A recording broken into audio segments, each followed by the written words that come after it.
नीचे पहाड़ पर चढ़ रही होती है और उसकी सांस फूल जाती है। तभी वो एक पत्थर पर बैठ जाती है और कहती है, बस थोड़ा सा और चल शोभा, उसके बाद तो तेरी रसोई आई जाएगी। वैसे भी तुझे 2-3 घंटे में खाना बनाकर तैयार भी करना है।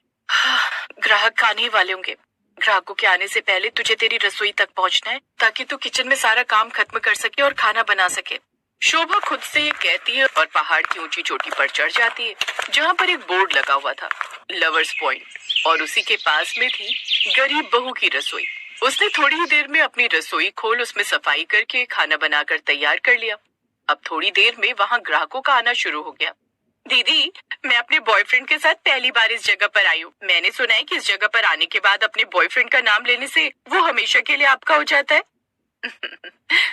ये सब तो मुझे नहीं पता, लेकिन इस तरह के किस्से इस जगह को मशहूर कर देते हैं, तभी तो इस जगह का नाम लवर्स पॉइंट रखा गया है।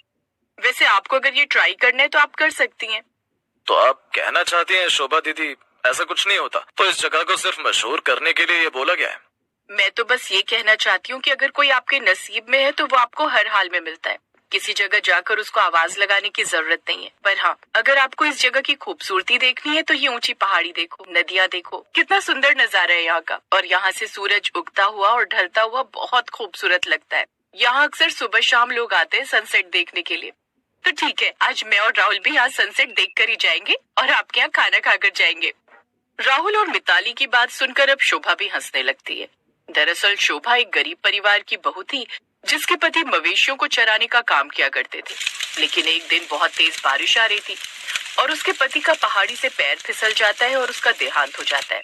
तब से शोभा पहाड़ी की ऊंची चोटी पर रोज सुबह जाकर अपनी रसोई चलाया करती और अपने परिवार का खर्च चलाती, लेकिन किसी से झूठ नहीं बोलती, हमेशा सबको सच बताती। शाम के समय वो अपनी दुकान बंद करके पहाड़ से नीचे उतर कर आती है और उसे आने में 8 बज जाता है। उसकी सास ने कहा, बहू समय से आया कर, तू इतनी देर से आती है तो मुझे बहुत डर लगता है। मेरा दिल घबराता है कि कहीं तुझे कुछ हो ना जाए। अगर तुझे कुछ हो गया तो हमारे मुन्ना का क्या होगा, वो भी बस 2 साल का है। मुझे सच बोलूं तो जब से आप मेरे साथ हैं मुझे मुन्ना की बिल्कुल भी चिंता नहीं होती, क्योंकि मुझे लगता है कि वो मेरा नहीं आपका बेटा है। आखिर आप उसका इतने अच्छे से ख्याल जो रखती हैं। आखिर क्यों ना रखूं, वो मेरे बेटे की आखिरी निशानी जो है। भाग्यवती और शोभा में बहुत ज्यादा प्यार था और उनका सास बहू नहीं बल्कि माँ बेटी का रिश्ता था। ऐसे ही गरीब बहू पहाड़ों के ऊपर अपनी छोटी सी रसोई चलाकर अपने परिवार का खर्च चलाया करती थी। लेकिन एक रात बहुत तेज बारिश होती है और अगली सुबह जब शोभा अपनी रसोई लगाने के लिए बोरी में सामान भरकर पहाड़ी पर जा रही थी, तभी भाग्यवती ने उसे कहा, शोभा बेटा, मेरा दिल नहीं मान रहा कि आज तू अपनी रसोई लगाने के लिए जा।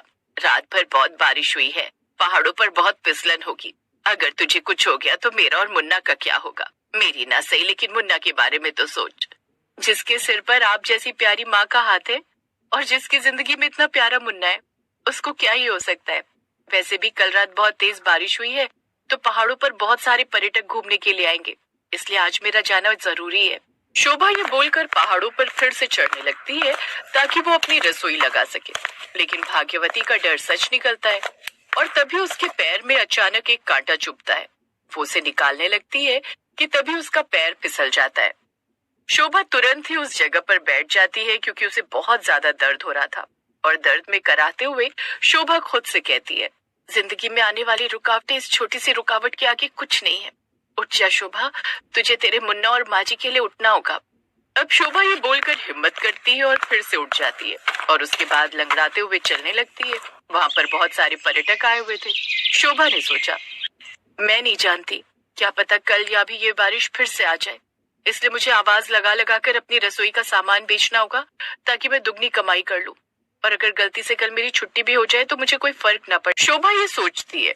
उसके बाद अपने ग्राहकों को बुलाने के लिए आवाज लगाने लगती है, आओ आओ, पहाड़ों की मशहूर मैगी खाओ, आओ आओ, पहाड़ों पर भजिए खाओ, आओ आओ, चाय पियो, कॉफी के मजे लो, आओ आओ, पहाड़ों पर रसोई में बैठकर आराम से नजारा देखो। पैर में चोट लिए हुए भी शोभा बहुत जोरों शोरों से ग्राहकों को बुलाने के लिए आवाज लगाती है और आखिरकार सभी ग्राहकों का ध्यान अपनी ओर खींचने में कामयाब होती है। तभी वहाँ पर 2 दोस्त आते हैं। देखिए बहन जी, वैसे मैं एक ब्लॉगर हूँ जो सुंदर सुंदर नजारों को कैप्चर करता हूँ और मुझे आपकी ये दुकान भी बहुत अच्छी लगी। क्या मैं इसकी वीडियो और फोटो खींच सकता हूँ? हाँ, क्यों नहीं भाई साहब, जैसे आप लोग यहाँ खाकर काम में मेरी मदद कर रहे हैं, ऐसे मैं भी तो आपके काम में मदद कर सकती हूँ आपकी। आप बहुत अच्छी हैं बहन जी, उम्मीद करता हूँ कि आपका काम ऐसे ही चलता रहे।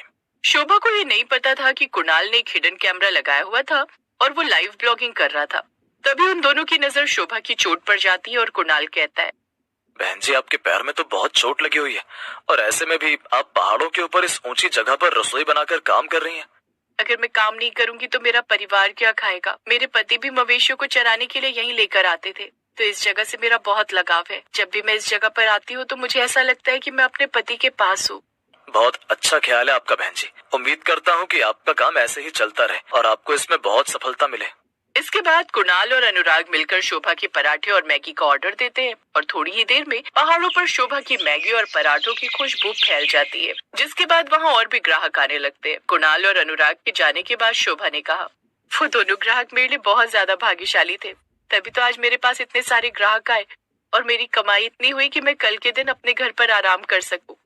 अगले दिन शोभा अपने घर पर आराम करती है, लेकिन उसे नहीं पता था कि जब वो अगले दिन अपनी दुकान पर अपनी रसोई लगाने के लिए जाएगी तो वहाँ उसकी किस्मत बदल जाएगी। वहाँ पर बहुत सारे ग्राहक खड़े होते हैं, जिन्हें देखकर वो हैरान हो जाती है और ग्राहक बताते हैं, बहन जी आपके यहाँ पर 2 इन्फ्लुएंसर आए थे जिन्होंने आपकी लाइव वीडियो बनाकर शेयर की, इसीलिए हम सब लोग आपके यहाँ खाना खाने के लिए आए हैं। आप पहाड़ों पर रसोई चलाकर बहुत मेहनत कर रही हैं। आपसे हमें जब भी मौका मिलेगा हम पहाड़ों पर आपकी रसोई से खाना खाने के लिए आ जाया करेंगे। और हाँ, आप बहुत अच्छा खाना बनाती हैं। अब जल्दी से हमारे लिए आलू के पराठे की 2 प्लेट लगा दीजिए, 2 प्लेट मैगी और 1 चाय भी, क्योंकि सर्दी में गर्मा गर्म आलू के पराठे और मैगी के साथ चाय खाने का मजा ही अलग है।